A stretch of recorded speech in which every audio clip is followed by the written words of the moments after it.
Basically what it does is it's a door lock system that uses a passcode to open the door.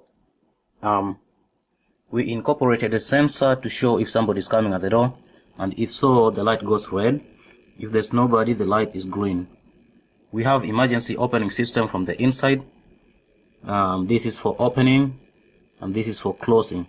So if we press the open switch, I'm gonna hold it and show you what happens. Look at the servo motor and the screen. The door opens and it shows that the door is open on the screen. When I press the closed button, that's the second one. Watch again what happens with the servo motor.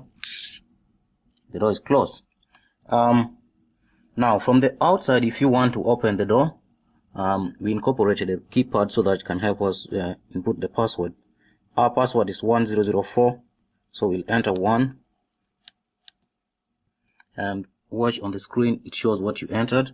And then when you press the hash button, then watch the screen and the servo motor.